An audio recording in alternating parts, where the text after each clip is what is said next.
Buenos días a todos. Esta semana vamos a continuar entonces con el tema de los elementos de almacenamiento de energía que estábamos introduciendo la clase anterior. En este caso, voy a empezar dando un pequeño repaso de lo que hemos visto el inductor, que fue lo último de la clase, que tal vez lo vimos ahí un poco rápido, rápidamente, pero directamente a lo que sería lo importante o lo matemático en este caso. Eh, el inductor entre sus características prácticamente es un cable enrollado, ¿verdad? Aquí podemos ver así un cable embobinado, en otras palabras más formales. Ese efecto que está embobinado hace que por efecto del campo magnético que se le genera alrededor del conductor, pueda almacenar energía de forma de corriente, ¿ok? En un cierto tiempo. Entonces, verán que la tensión que se genera acá en el inductor está dado de una forma diferencial. Por la tensión del inductor directamente va a ser su inductancia, que lo vamos a ver como en este caso, como una constante. Recordemos que la inductancia está definida, ¿verdad? Por el número de vueltas, por la longitud o la distancia al bobinado, ¿verdad? Y el área transversal, ya sea, y el elemento permitible, ¿verdad? Que ya sea el vacío un elemento permitible interno, un núcleo interno de hierro o algún material, eso va a permitir que variar la constante de inductancia. Pero esa tensión del inductor va a ser la inductancia justamente por el diferencial de su corriente, la corriente que pasa por el inductor, en este caso. Así lo vamos a ver de una forma muy teórica. Ya nosotros aquí pueden ver estimado de cómo sería la corriente.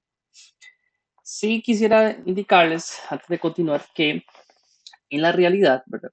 Para que lo tengan en cuenta, esto es en el aspecto más teórico puro. Pero en la realidad, cuando vayamos al laboratorio a trabajar con inductores, sepan que el inductor real, ¿verdad? En este caso voy a ponerlo aquí como real, tiene cierta particularidad debido a que es un conductor arrollado, por ende, todo conductor tiene una pequeña resistividad o resistencia. Esa resistividad también depende de la longitud del conductor, en este caso. Es algo que ustedes van a ver en física 2. Entonces, ¿qué es lo que sucede? Que al final de cuentas, el inductor, como lo estamos viendo acá en el sentido más puro, en la realidad, el inductor tiene una pequeña resistencia interna. O sea, viene la inductancia y a su vez viene una pequeña resistencia interna. ¿Ok? En otros casos, nada más le hago mención para que lo tengan en cuenta, que esto de acá es como ver el inductor, ¿verdad? Este sería el inductor teórico lo vamos a ver solamente con la inductancia, pero el inductor real tiene una pequeña resistencia interna, ¿ok? Debido a que a final de cuentas es un conductor muy extenso, por lo cual hay una pequeña resistencia interna. Entonces, ese fenómeno, esa pequeña resistencia interna, la tienen que considerar cuando trabajan en la práctica, es decir, en un laboratorio. A veces si son inductores que están, eh, o sea, inductores un poco más grandes, que tienen muchas número de vueltas, es el embobinado muy grande. Si es hecho en fábrica, en la misma, en la misma tabla de especificaciones del inductor viene este valor, le indica cuánto es la resistencia interna. Normalmente son resistencias pequeñas, en el orden de ohms, para que lo tengan en cuenta. También, bueno, pero ya eso es como hilar un poco más fino, ¿verdad? De cosas que ustedes todavía no van a ver en el laboratorio. Cuando trabajan en corriente alterna, eh, se forma también una pequeña capacitancia, ¿verdad? Acá. Eso solamente cuando se trabaja en niveles de frecuencia muy altos. Se ve como una pequeña capacitancia en paralelo ahí. Eh, una pequeña capacitancia muy pequeña, representativa nada más en frecuencias altas cuando se trabaja en corriente alterna. Pero eso, nada más para que lo tengan en cuenta, son pequeñas observaciones que podrían considerar luego en la práctica más adelante en otros cursos. Nada más, aspecto teórico, en curso lo vamos a ver solamente como si fuera inductor normal. Muy bien. Los que yo les decía a ustedes, la bobina no acepta cambios bruscos de corriente debido a que entra una etapa en donde la corriente se va almacenando, cargando, ahora una etapa transitoria y luego ya una etapa estable. ¿Ok? Si esto fuera un circuito en el cual tuviera nada más un interruptor y tuviera digamos que la fuente con el inductor y hay un interruptor ahí que en un tiempo igual a t igual 0 cierra el circuito, entonces la fase de carga, ¿verdad? La podemos ver aquí como un aspecto lineal a un punto que ya luego la corriente se almacena a cierto límite y ya luego manera constante. Esto quiere decir que aquí en esta etapa trabaja de forma como una fuente variable de corriente, si lo queremos ver así, la etapa en donde está la fase de carga de la corriente y una vez que ya terminó esa etapa, el inductor termina siendo como un conductor. Lo que yo les decía a ustedes, que aquí es cuando ya el circuito se visualiza como un circuito, recordemos que como un cortocircuito, aquí la bobina se ve como un cortocircuito, en cambio en esta fase la bobina consideramos con el comportamiento que tiene de una bobina. Ok, ya aquí cuando ya llega a almacenarse toda la corriente prácticamente se ve como un cortocircuito. Ok, eso quiere decir que a ese espectro que quiere decir que no acepta cambios bruscos de corriente, porque quiere decir que cuando ya hay alimentación en t igual 0, no puede hacer esta, ¿verdad? No puede hacer una fase así. ¿Ok? Muy bien. Las condiciones prácticas ya lo habíamos visto en la clase anterior, ya vimos cómo son las bobinas físicamente. Vean acá, vean esta bobina que ya, hablando de lo que sería la resistencia interna, lo que yo les decía a ustedes, ya cuando es una bobina de mayor tamaño, utilizada ya para aspectos más industriales, verán que aquí viene valor en henries de su propia inductancia, la capacidad de corriente que puede manejar, la tensión para la cual fue diseñada y viene la resistencia interna. Inclusive ahí se puede ver más o menos que dice como 150 o 15 ohms. No sé si creo que dice 15 o 150. Son valores, son debe ser 150 ohms. Esto quiere decir la resistencia interna, ¿verdad? Que se tiene que considerar si es un aspecto de diseño un poquito más específico. Muy bien. Bueno, aquí unos tipos de inductores que ya los habíamos mencionado y las aplicaciones que se utilizan, ¿verdad? Se utilizan algunos tipos de aplicaciones muy interesantes. Pero voy a continuar en este caso, ya hemos hablado un poco en la clase anterior. También hablamos del inductor variable, cómo se ve físicamente este elemento. Y esta es tal vez de las diapositivas que tienen que prestar más atención para entender el aspecto teórico del comportamiento del inductor. Recordemos que aquí estamos hablando de una fase en la cual se está cargando, es decir, apenas se cerró el interruptor. Cuando se cierra el interruptor y hay una fuente que alimenta un voltio, esta resistencia con este inductor, ¿qué es lo que pasa con el comportamiento inductor, verdad? Entonces, esta es lo que tienen que entender, ¿verdad? Que en la parte transitoria, de forma transitoria, se establece un voltaje en el inductor, ¿cierto? Que hay un voltaje al inicio, ¿verdad? Existe ese voltaje, que ustedes se acuerdan que el voltaje, la inductancia por la diferencia de corriente. Muy bien. Pero cuando se alcanza, ¿verdad? Cuando se alcanza ese estado estable, ¿qué pasa con ese voltaje? El voltaje se hace cero porque ya aquí se está convirtiendo en cortocircuito, ¿verdad? Y quiere decir que en ese momento, en toda esa etapa transitoria, ya la corriente en el inductor va a terminar siendo un voltio entre el valor de la resistencia, ¿verdad? Esto genera un trabajo, el trabajo realizado, o sea, el hecho de que suceda ese tipo de transición hasta llegar a su zona estable, produce un trabajo, ¿verdad? Un trabajo eléctrico. Es realizado y ahora se encuentra almacenada la energía, ¿verdad? En el inductor de forma de campo magnético. Pero cuando se abre un interruptor y analizamos solamente este fragmento del circuito, ¿qué sucede, verdad? En este caso, el interruptor es capaz de devolver la energía almacenada, que tiene almacenada de forma parcial o total, mediante un proceso de descarga. Lo que pasa es que el hecho de que se abre el circuito y prácticamente usted diría, mira, pero el circuito está abierto y ya no habría corriente, ¿verdad? ¿Cierto? Lo que sucede es que recordemos que el inductor, tanto cuando está en carga o descarga, no acepta cambios bruscos de corriente. O sea, no puede, no, lo que está sucediendo es cuando se abre aquí el circuito, aún existe una corriente que está en un proceso de descarga. no puede pasar la corriente inductor de cambiar bruscamente a cero, ¿verdad? A pesar de que el circuito está abierto. Eso es lo que tiene que entender del comportamiento teórico del inductor. Muy bien. Entonces aquí se habla de la energía bueno, mira, aquí me equivoqué, se fue en copy-paste. Aquí dice condensador, pero es inductor, ¿verdad? De un inductor. Muy bien. La energía en inductor, en este caso, es el trabajo realizado, ¿verdad? Por inductor cuando está en la etapa de carga y descarga. Todo se basa justamente, el trabajo se basa en la integral de la potencia eléctrica, ¿verdad? Con respecto al tiempo, que va a ser igual, ¿verdad? En este caso, a la corriente por el voltaje en el inductor. Y aquí pueden ver todo el cálculo realizado para llegar a esta relación de que el trabajo de inductor va a ser, trabajo energético, el inductor va a ser igual a un medio por la inductancia por la corriente inductor al cuadrado. ¿Ok? Estamos viendo un aspecto que esta corriente, ya la corriente inductor almacenada completamente cargada, ¿verdad? Tomando en cuenta con una consideración inicial en donde el inductor anteriormente estaba descargado completamente, estaba en cero, ¿verdad? Porque recordemos que estoy en un integral que ustedes toman el escenario de cómo estaba anteriormente a cómo está en el momento que está cargado completamente. Entonces la diferencia es, somos suponiendo una condición inicial igual a cero. Muy bien. Aquí la ecuación clave es la energía. Entonces, vean que ahora en este pequeño ejemplo nos dicen que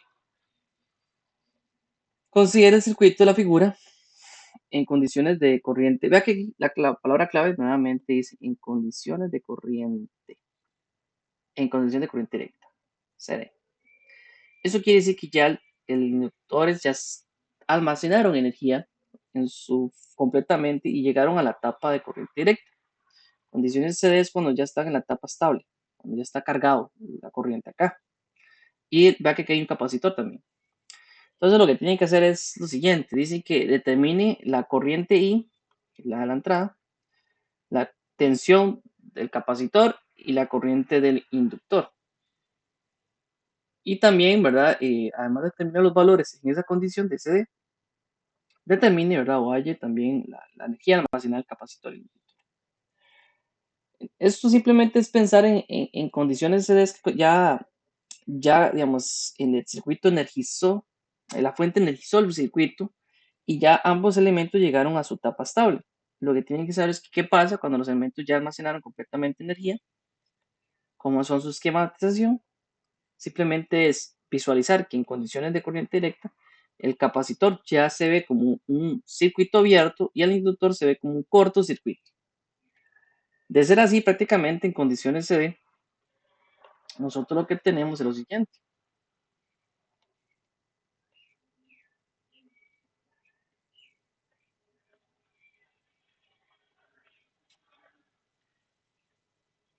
Tenemos el circuito de la siguiente forma, prácticamente se va a visualizar así. Tenemos la fuente, la resistencia acá. Aquí donde está el capacitor se vería como un circuito abierto. Esto es de 1, 4. Y donde está el inductor sería un cortocircuito.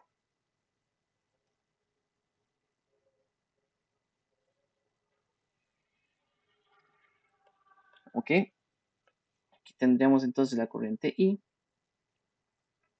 La tensión, existe una tensión almacenada acá, el capacitor. Y la corriente en el inductor. Muy bien, aquí la fuente nos dice que es de 2. Entonces, lo que buscamos es determinar cuáles son los valores de esos tres elementos que están ahí en morado. Verán que así como está el circuito, en condiciones CD, la corriente I va a terminar siendo igual a la corriente en el inductor, debido a que si aquí el circuito ya está abierto, ya no hay corriente en esta etapa.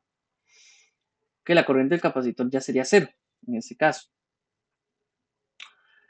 De ser así, prácticamente lo que tenemos es un circuito con dos resistencias en serie. Eso quiere decir que esa corriente va a terminar siendo los 12 voltios dividido entre la resistencia equivalente, que sería nada más la resistencia de 1 ohm más el de 5 ohm. Entonces aquí vamos a ver que el valor de tanto de la corriente del circuito total como de la corriente inductor van a ser igual a 2 amperios, 12 voltios, amperios. ¿Ok? Es un ejemplo más introductorio para que ustedes entendamos aquí el fenómeno en condiciones CD. ¿Qué va a pasar ahí con la tensión del capacitor? ¿Qué me dirían ustedes? ¿Cuánto es la tensión del capacitor? Sería la tensión en la resistencia de 5 ohms. Muy bien. La tensión del capacitor sería la tensión de la resistencia, es decir, los 5 o la corriente I, que si tomamos es igual a I. Muy bien. O sea, es decir, los 5 por los 2 amperios. Entonces, la tensión del capacitor nada más van a ser 10 voltios. Ok, entonces, a final de cuentas, bueno, eso sería la primera pregunta. Determinen los tres valores. Luego viene la energía. Ya la energía que está almacenada, digamos. ¿Cuánto es esa energía almacenada en el capacitor y en el inductor? Para el caso de energías, es algo muy similar como a, si ustedes ven, inclusive las ecuaciones que definen la energía del inductor y el capacitor son muy similares a como ustedes, en forma matemática, a como ustedes lo vieron en física 1 cuando hablaba de la energía potencial, energía cinética, ya sea producida por un resorte, por ejemplo, eh, tienen una ecuación muy similar. O sea, todos, si ustedes ven las energías, el capacitor empiezan con la estructura de un medio por, en este caso, la constante definida, ¿verdad? La capacitancia por la constante variable, bueno, constante variable suena raro, por la variable eléctrica, perdón, que sería, en este caso, la tensión del capacitor, ¿verdad? Al cuadrado. Caso de energía, ¿verdad? Del capacitor, que viene siendo igual a un medio de la capacitancia, no la vi aquí, era de un faradio. Faradio, ¿verdad? Por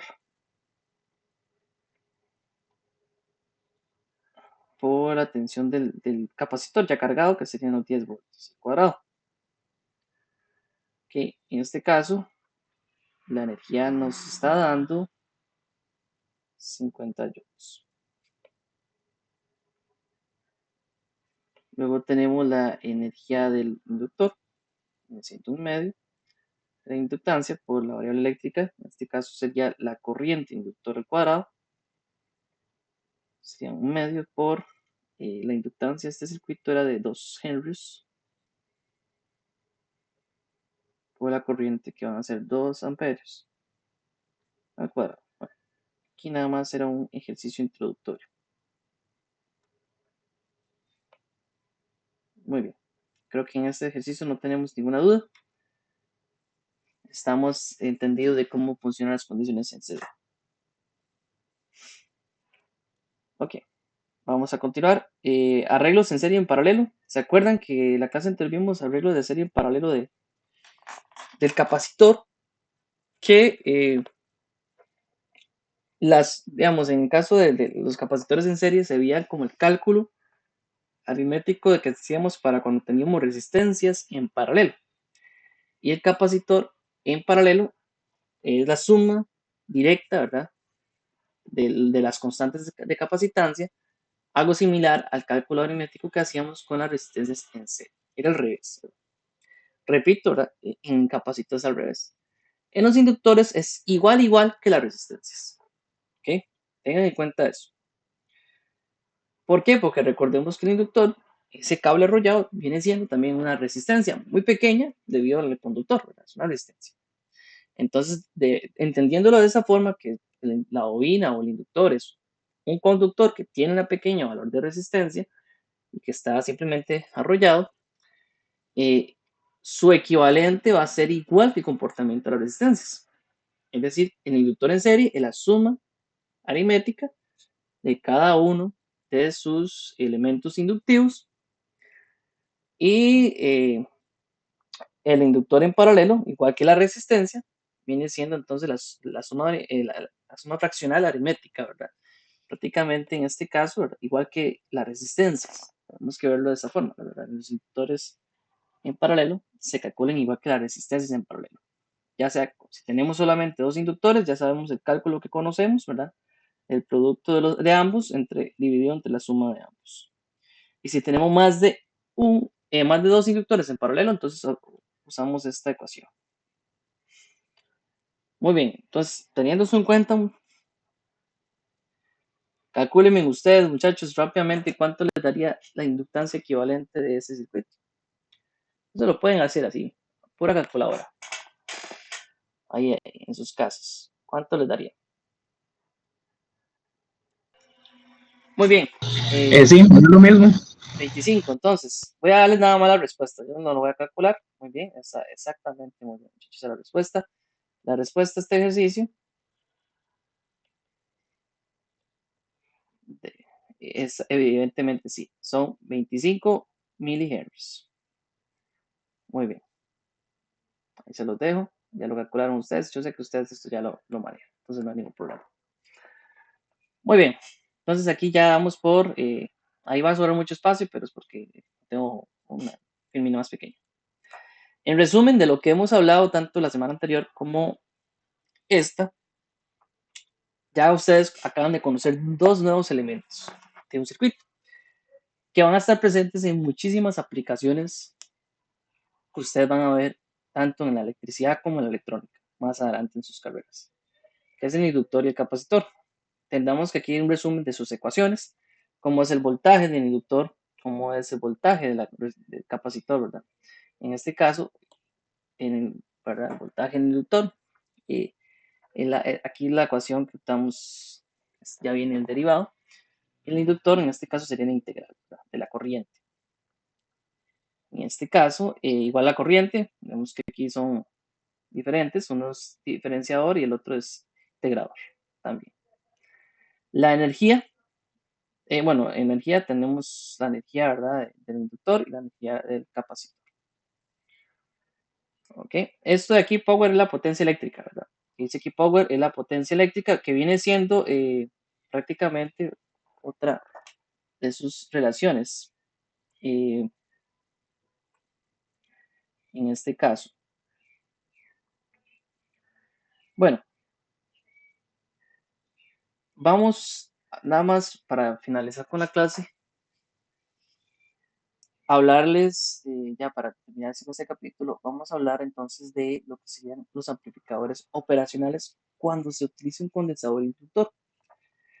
Esto hace que de toda la lista, ¿se acuerdan? Yo sé que es un tema que ya vimos en el examen anterior, pero tienen que tenerlo en cuenta que también lo podemos ver en este nuevo contenido y lo van a ver en muchas aplicaciones, en otros cursos, que cuando usamos inductores y capacitores en los amplificadores operacionales, creamos otras nuevas funciones matemáticas. Hagamos un repaso rápido de lo que vimos en el capítulo anterior de los amplificadores operacionales. Bueno, ya eso se los había hablado, ya les había hablado que el amplificador operacional surgió, ¿verdad?, en el contexto de la Segunda Guerra Mundial, cuando se vieron obligados de alguna forma a tener algún aspecto tecnológico que fuera algún elemento electrónico que fuera posible resolver rápidamente de forma automática ecuaciones diferenciales. Ojo, ecuaciones diferenciales. Ya nosotros vimos que de las capacidades que tiene el amplificador es que puede hacer suma, resta, multiplicación y división de señales. Y vimos todas las configuraciones. Pero nos faltó ver dos, que justamente estas dos presentes vienen del uso del inductor y el capacitor, que es el amplificador operacional que hace la función aritmética de integración y también de derivación, ya que estas son la clave de poder resolver ecuaciones diferenciales. O sea, estamos hablando de un elemento electrónico que es capaz de resolver cálculo, en otras palabras. Es decir, tiene la capacidad de resolver cálculo diferencial o integral. Entonces, la única forma que tenemos que entender es, bueno, veamos justamente la aplicación de la integración y la derivación y cómo es su comportamiento. ¿Qué es lo que va a cambiar aquí? Aquí va a cambiar mucho el elemento que utilicemos en, en la realimentación, ¿verdad? Del inductor. Por ejemplo, veamos aquí la aplicación del integrador. ¿Qué es la diferencia? Vean que si ustedes ven la configuración, sigue siendo como un amplificador inversor. Es decir, tiene la tensión de entrada dentro de en este caso, de la terminal inversora, con una resistencia que limita el paso de la corriente, nada más. Pero vean que el elemento de realimentación de la salida con respecto a la entrada inversora es un capacitor. ¿Ok? Esa es la configuración. Cada vez que ustedes vean una resistencia y un capacitor en esta posición, entiendan que la operación que va a generar este amplificador va a ser un integrador. Pero ¿de qué forma? Analicémoslo así rápidamente, ya está analizado acá en la figura. Ustedes saben que la corriente de acá, ya ustedes son expertos en amplificadores, va a ser igual a la corriente que pasa por el capacitor, debido a que, como aquí se ve prácticamente como un circuito abierto, y la corriente aquí es cero, ¿verdad? Ya, entonces es la misma corriente, la corriente va a tender a hacer este trayecto.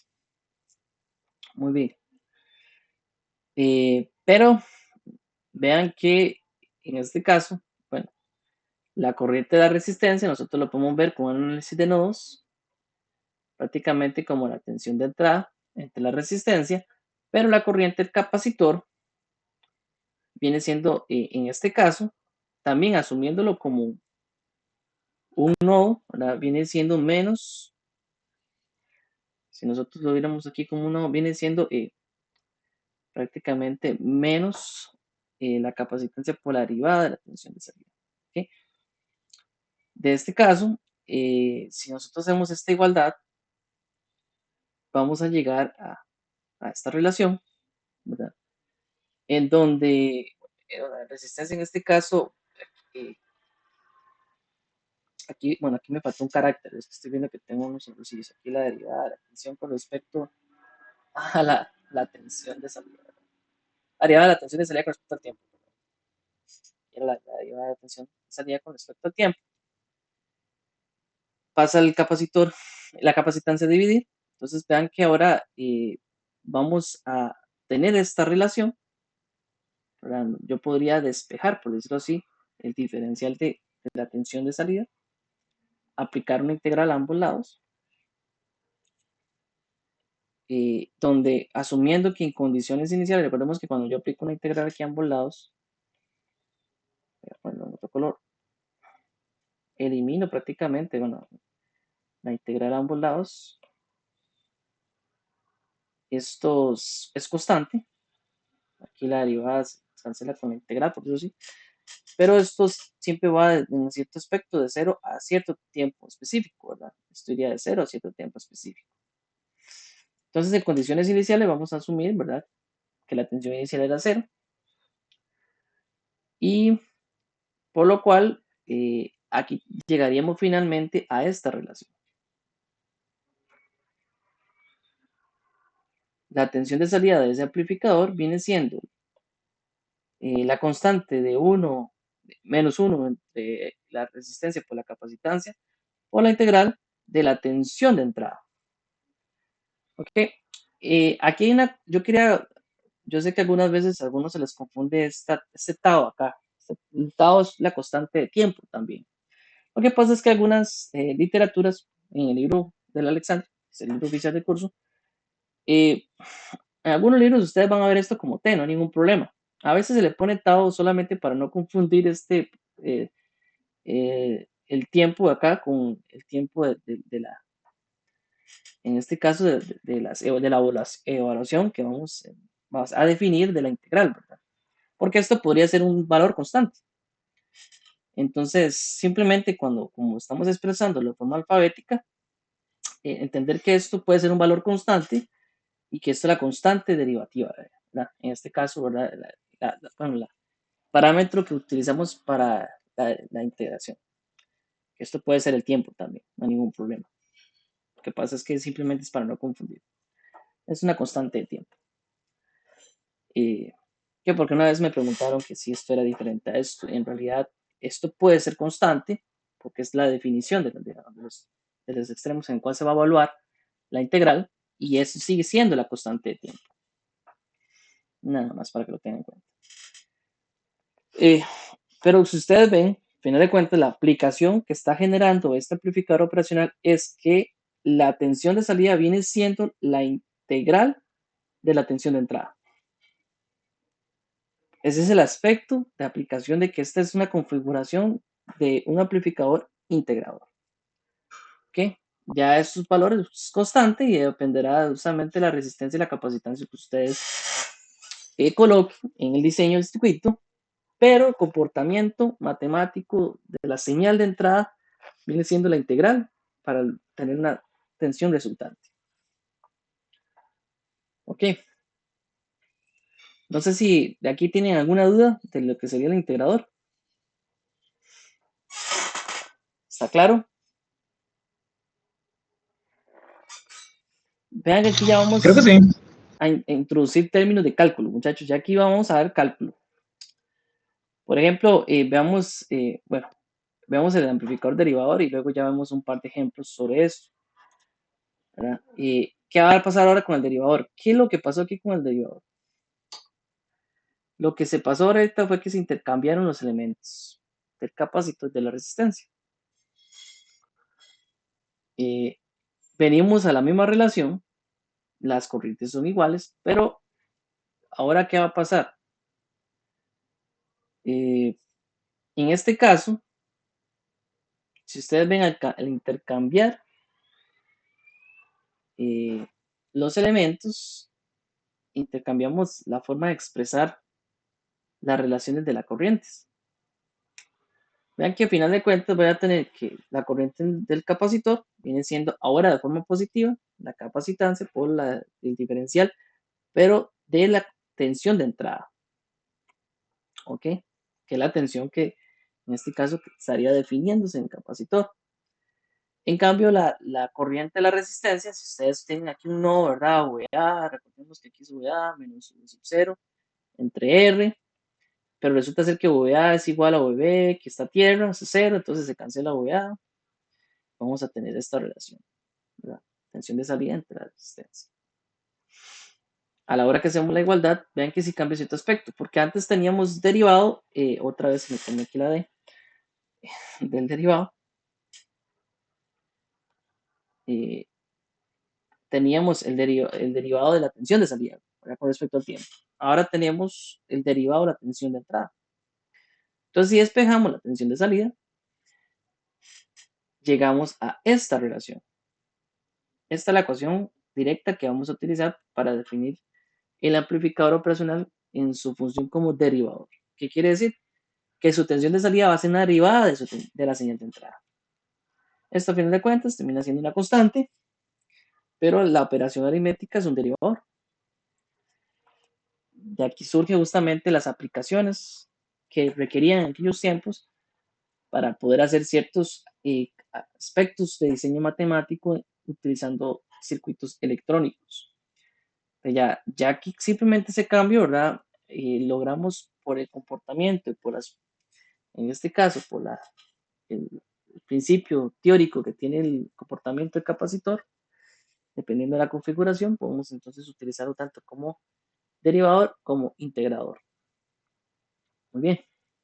Entonces la única diferencia es donde se coloca el capacitor. Si ustedes ven, si el capacitor está en la posición de realimentación, la realimentación yo me refiero a la posición que está conectado entre la entrada no inversora con la salida, va a terminar siendo un integrador. En cambio, si está colocado al inicio, va a terminar siendo un derivado. Esa es la única aspecto. Esas son las dos aplicaciones de amplificadores operacionales que nos hacían falta, que están ligadas justamente a este tema, ¿verdad? El tema de los elementos de almacenamiento de energía que no fueron incluidos en el capítulo anterior cuando lo estábamos hablando de amplificadores operacionales. Muy bien. Vamos a ver si logramos hacer este par de ejemplos. Un ejemplo de integrador y otro del derivador. Vean ahora qué interesante la configuración de este ejemplo. ¿Qué me dirían ustedes como qué se les parece?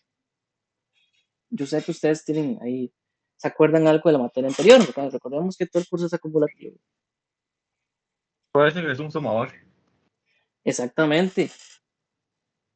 Tiene la configuración como un sumador. tenemos dos tensiones de entrada que están ligadas a la entrada no inversora. Exactamente, tiene la configuración de sumador. Podríamos decir que es un sumador integrador, en otras palabras. Eso es lo que tenemos ahí, un sumador integrador. Donde en este caso las dos tensiones de entrada están definidas con esta función. Ok, la tensión de entrada 1 va a ser 10 coseno de 2t. Ese es el valor, ¿verdad? Esas serían sus unidades, son milivoltios. Igual a tensión 2 viene siendo 0.5 por t. Y sus unidades son milivoltios. Determine la tensión de salida para ese circuito. Suponga que el voltaje inicial del condensador, recordemos que es una condición inicial. El voltaje inicial del condensador en t igual 0 va a ser 0. Que esa es la condición inicial. Muy bien. ¿Cómo podríamos hacer esto? En este caso, aquí ya nos vamos a meter un poco más en la parte de cálculo. Voy a copiar un momento esta imagen, vamos a ir haciéndolo poco a poco. De aquí la importancia que estén llevando cálculo o que lo hayan llevado para el curso. Entonces prácticamente tenemos esto, este circuito, donde la tensión, la tensión V1 es igual a 10 coseno 2t. En sus unidades son milivoltios. Quiere decir que la respuesta de la tensión de salida va a ser en milivoltios. Este es V2 va a ser igual a 0.5 por t. O sea, es lineal, pero no es constante. En cambio, el otro es sinusoidal. Comportamiento sinusoidal. Milivoltios también. Prácticamente esta configuración, como les decía antes, es como decir un sumador integrador.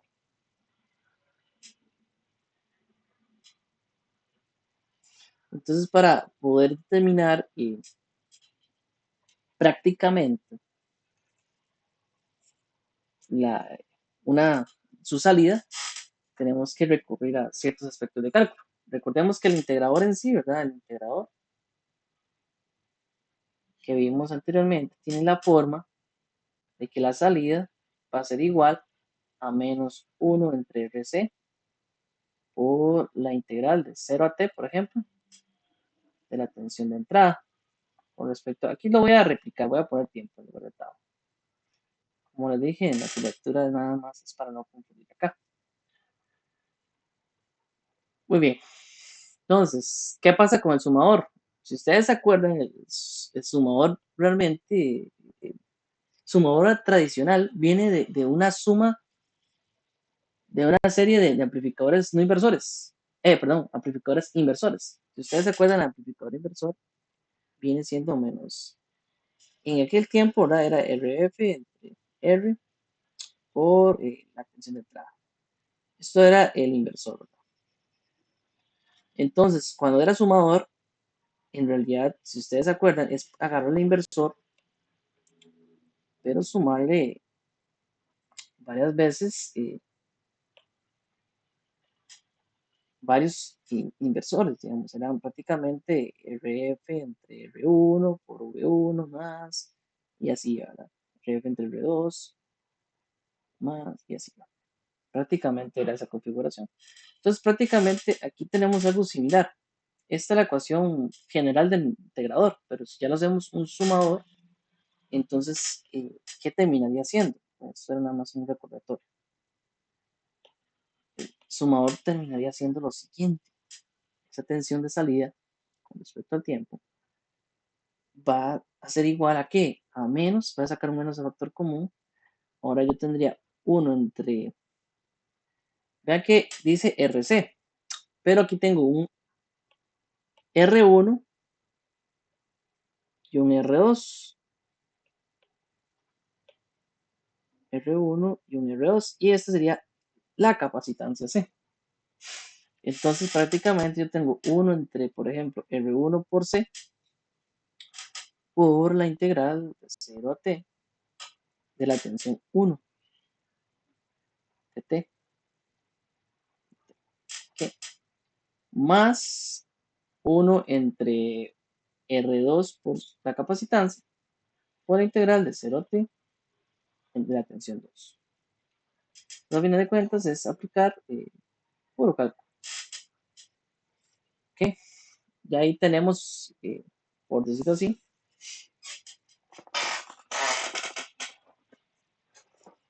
bueno, ahora que lo pienso, voy a ponerle tau. Bueno, ya van a ver por qué le voy a poner tau después. Es que no quiero confundir esta t con el derivativo. Entonces, si ustedes ven, esto lo podemos ir viendo de la siguiente forma. Ya sabemos cuánto es V1, cuánto es V2. Estas son sus unidades. Cualquier cosa. Podemos dejar todo en términos de milivoltios y al final el resultado va en milivoltios.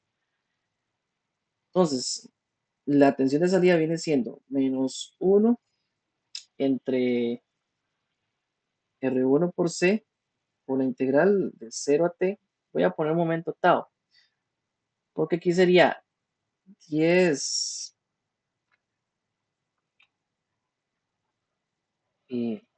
bueno, 10 coseno de 2t. No me voy a leer. 10 coseno de 2t por menos 1 entre R2 por C por la integral de 0 a t, en este caso de 0.5 por dt. Entonces hay que encontrar el resultado, ¿verdad? De eso yo sé que ustedes van a aplicar ahí, lo pueden meter en una calculadora o algo, ¿verdad? Eh, las integrales definidas, bueno, son definidas, pero en realidad hay que dejarlo en términos de t, entonces hay que calcular. Voy a sacar todo lo que es constante, el 10 es constante, yo tengo aquí, digamos que menos 10 entre el valor de R1. R1 es el valor de 3 megas y el valor de 100K. Ok, eso quiere decir que aquí son 3 por 10 a la 6 por el capacitor eran 2 micros. 2 por 10 a la menos 6. Todo eso sería la integral entonces de coseno 2t del 0 de t menos, aquí voy a sacar el 0.5 constante, R2 era de 100K, la 3 por 2 por 10 a la menos 6. Aquí nada más sería la integral de t de t de 0 a t. Ok, ya aquí esta integral de acá se determina por sustitución, ¿verdad? La determinan por sustitución y no lo voy a hacer así paso a paso y esta es directa, esta es directa, se determina por sustitución. ¿A qué me refiero? Aquí me va quedando todo esto, si ustedes ven, aquí se cancela el 10 a la 6, el 10 a la 6 por 10 a la menos 6, menos 10 entre 3 por 2, 6, aquí me quedan prácticamente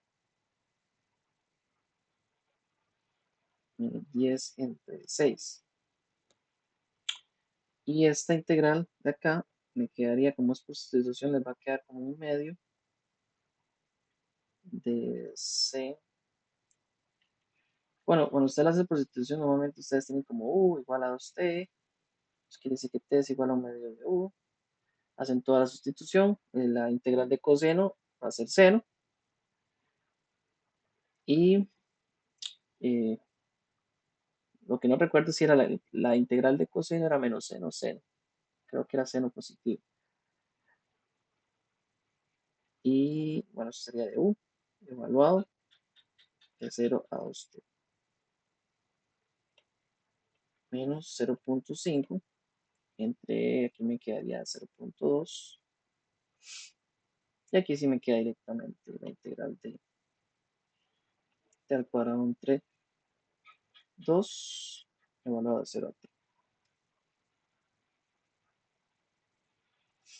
Finalmente, ustedes le va a estar quedando entonces que la tensión de salida es igual a menos 0.8333 seno de 2t menos 1.25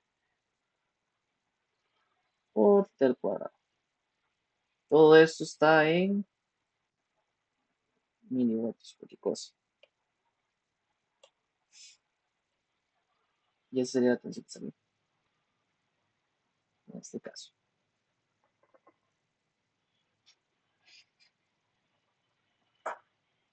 Ok, aquí es por cálculo, prácticamente en este escenario, perdón, en este escenario de el integral.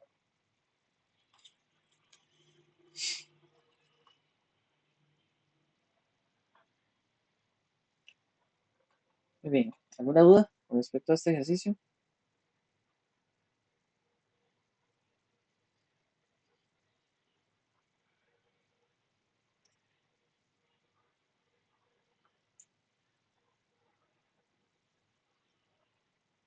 Bueno, entonces vamos a hacer otro ejemplo, pero directamente enfocado a un derivador. Pero aquí se nos pide, en este caso, se nos pide hacer un bosquejo del gráfico.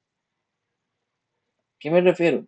Dice que bosqueje la tensión de salida para el circuito que se muestra si la tensión de entrada tiene la forma de la figura. ¿Sí? La tensión de entrada tiene esta forma. Suponga que la tensión de salida en su condición inicial es cero. Muy bien, entonces, si ustedes ven acá, eh, la señal de entrada es una señal sinusoidal, pero de forma triangular, una señal triangular. La configuración nos dice que el hecho de que haya un capacitor acá y una resistencia acá es que es un derivador. Eso quiere decir que va a estar derivando estos fragmentos de la gráfica, teniendo un resultado, una gráfica de una tensión de salida distinta. Obviamente la forma de la función de la entrada.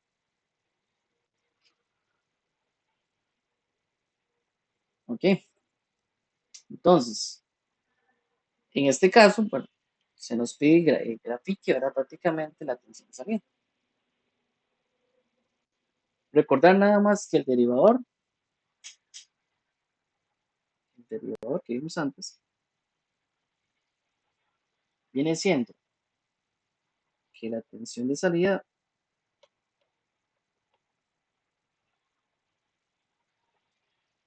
es igual a menos R por C, ¿verdad? En este caso, menos R por C por la derivada de la tensión de entrada.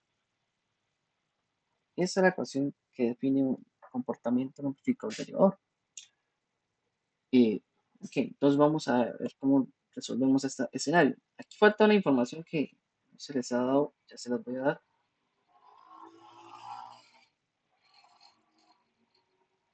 Es que, oh, se copió mal.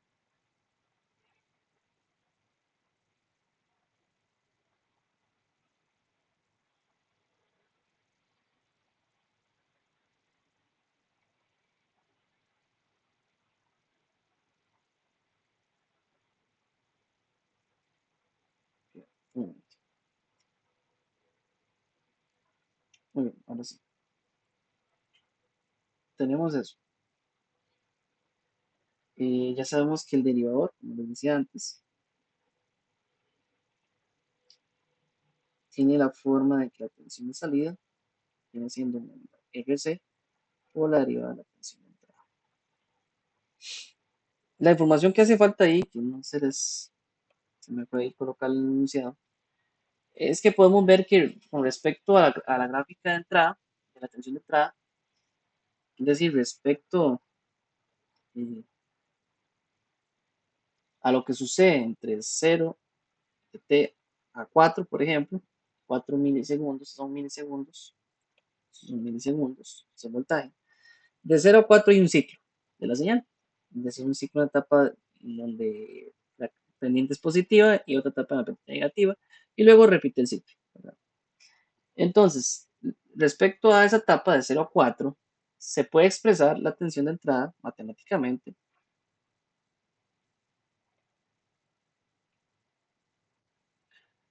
Se puede expresar como que la tensión de entrada es igual a, para el primer escenario, debido a que son milisegundos y esos son voltios, eso es una pendiente positiva. Entonces, el primer escenario, entre 0 a 2, la pendiente o la tensión de entrada tiene una pendiente de 2000 T. Eso sería de 0 a 2 milisegundos.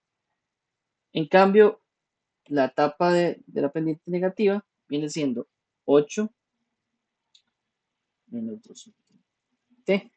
Eso sería de prácticamente de 2 a 4 milisegundos. Esta es la información que hace falta. Definir bien cómo trabajan en estas etapas del tiempo. Recordemos que esto es una pendiente. Entonces, si evaluamos, ¿verdad? Esto en milisegundos nos daría el valor. Por ejemplo, en t igual a 2 milisegundos, y si sustituimos esto por 2 milisegundos, 2 por 10 a la menos 3, vamos a tener un valor de 4, voltaje igual a 4. ¿Okay? Por un ejemplo. Entonces, así están definidas la tensión de entrada. Entonces, como ya conocemos bien las funciones de la tensión de entrada, ya podemos derivar eso sin ningún problema. Porque, por ejemplo, porque para digamos, en este caso, para el fragmento en el cual estamos desde 0 a 2 milisegundos, si ustedes ven aquí, aplicando la ecuación del derivador, vamos a ver que en este escenario tenemos que la tensión de entrada dividida T es igual a 2000 T. Eso quiere decir que la tensión de salida viene siendo, por cierto, lo hubiera hecho acá de una vez. Voy a hacerlo aquí arriba. El valor de R por C. Voy a hacerlo acá. Es una constante, al final vamos a arrastrarla mejor. Acá, vamos a ponerla aquí. Calculémosla.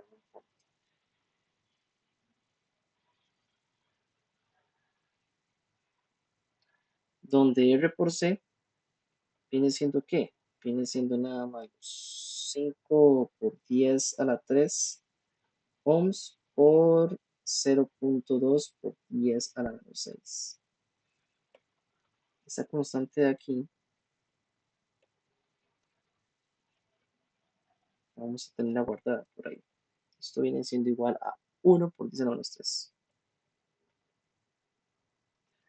Más adelante veremos que esto es una constante de tiempo. R por C, vamos a ver en el siguiente capítulo. Eso es una constante de tiempo. El producto de R por C nos da en segundos. Más adelante les voy a explicar por qué. Entonces, ¿cómo estaría definida la tensión de entrada? Perdón, la tensión de salida. Sería entonces menos Profe, R por C. ¿Sí? ¿de dónde sale el 8 que está delante del menos 2000? Arriba en OI. Este de acá. Ajá. Es como está definido. Esto en realidad, si ustedes lo sacan, lo extraen de una ecuación, una pendiente matemática, normalmente el, el valor de B, ¿verdad? La intersección donde toca el eje Y de esta pendiente negativa viene siendo en 8. Ok, pero si usted lo ve matemáticamente ahorita, bueno, eso es una forma de determinarlo, ¿verdad? Es que en realidad esta información era faltante, no se las di en el enunciado inicial, pero era importante dárselas, Ok, vieron el nada enunciado. más, era el enunciado, sí. Ok.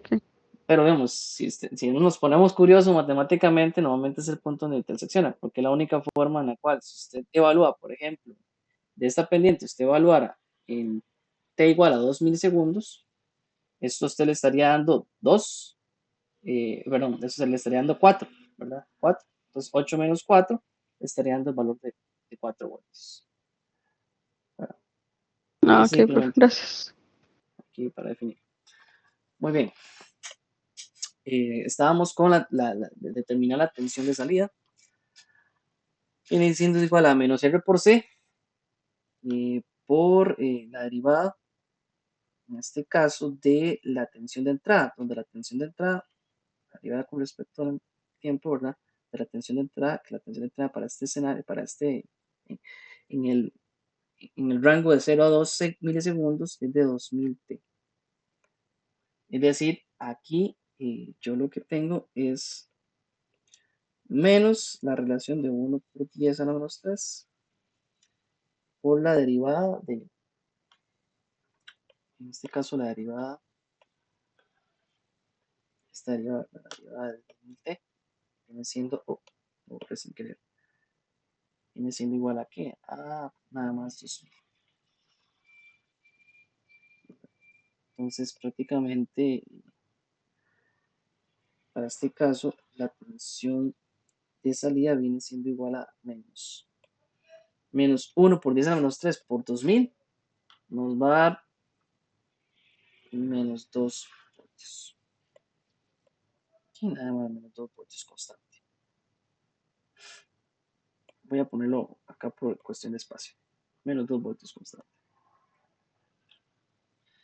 En cambio, para el escenario, ¿verdad? En donde el rango viene de 2 a 4 milisegundos, vimos que la tensión de entrada viene siendo da igual a 8 menos 2000 T. Entonces, en este caso, la salida para ese rango de tiempo viene menos RC por la derivada con respecto al tiempo de la ecuación que está definida como 8 menos 2000 T.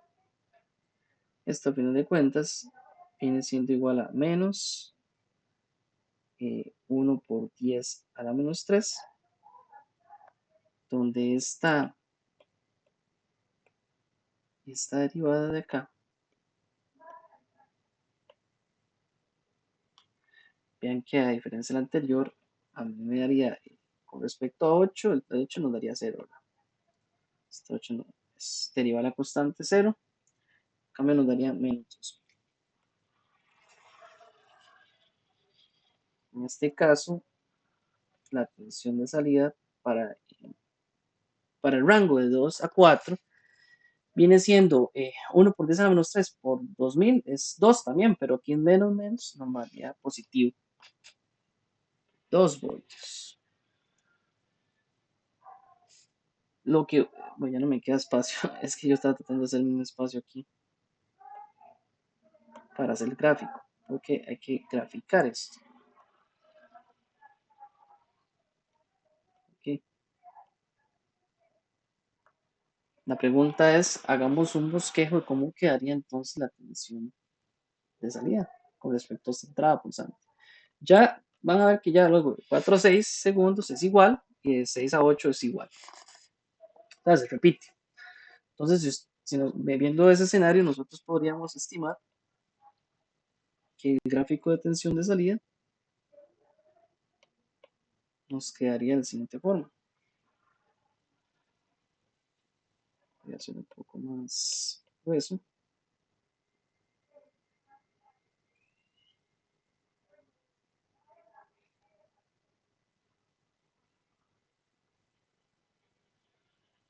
Aquí nos quedaría que la tensión de salida en voltios, ¿verdad? Con respecto al tiempo en milisegundos.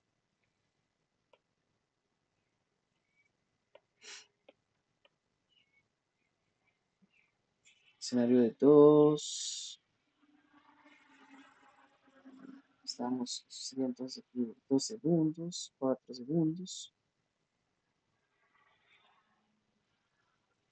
6, y así ahora, 8.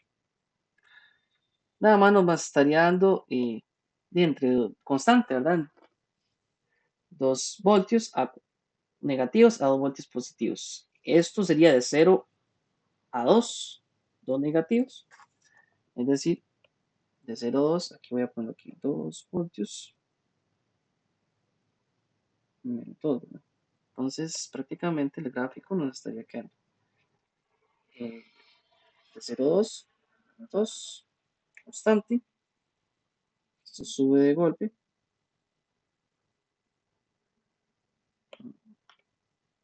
Para que estarían prácticamente en 2.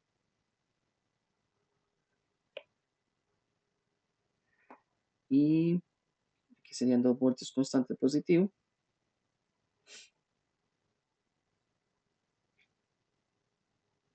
Prácticamente tendría esta forma.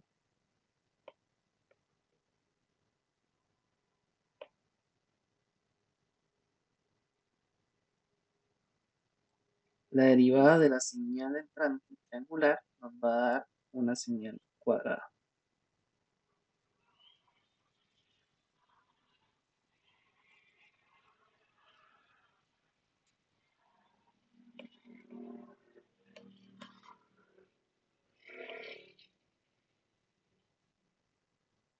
¿Ok? Esa sería la respuesta al ejercicio. El gráfico nos estaría dando prácticamente una señal cuadrada que va de menos 2 a 2 voltios constantemente. ¿Ok? Entonces, la derivada de esta señal nos estaría dando esta señal resultante. Esa es la función del derivado, justamente. Derivar las señales de entrada. Que no sé si hay alguna Profe, duda ahí. Ajá. para graficar, digamos, lo hacemos, bueno, en este caso usted no tiene un gráfico de referencia, ¿verdad? Entonces lo llegó hasta el 8 porque era como la forma representativa del anterior, Sí, solo que derivado. Y si no nos dieran el gráfico, si nos dirían como hasta qué, cuánto tiempo llegarlo. lo que pasa es si en este caso, bueno, aquí les estoy dando toda la información, les estoy dando la forma del gráfico y además cómo está definido los valores de esa señal de entrada. Si fuese el caso que solo se le dieran esto, ustedes podrían, a partir de esto, estimar cómo sería la gráfica, ¿verdad? En el sentido que esto es una pendiente y esto sigue siendo una pendiente, o sea, son funciones lineales, es lo que quiero decir, con pendiente. Eh, pues, bueno, ustedes podrían basarse en esto, nada más en estos dos intervalos de tiempo y graficar nada más los dos intervalos de tiempo. Vean que aquí es la pregunta, nada más es Ok, como bosqueje. O sea, haga más o menos, bosqueje quiere decir que grafique más o menos así a mano, ¿verdad? Eh, ¿Cómo quedaría aproximadamente la respuesta de la señal? ¿Verdad? Entonces, está bien, profe, gracias. sí. Aquí a final de cuentas lo que estamos haciendo es derivando estas dos funciones. Entonces, con esto ya damos concluido el capítulo 5 acerca de dispositivos de almacenamiento de energía. La próxima clase, que será presencial, vamos a introducir el tema de circuitos de primer orden, que son circuitos RC y RL. Un tema muy interesante y ya con, ¿verdad? Que sería el contenido en el cual nos vamos a basar para este tercer examen parcial. Entonces, nos estaríamos iniciando la clase el próximo jueves.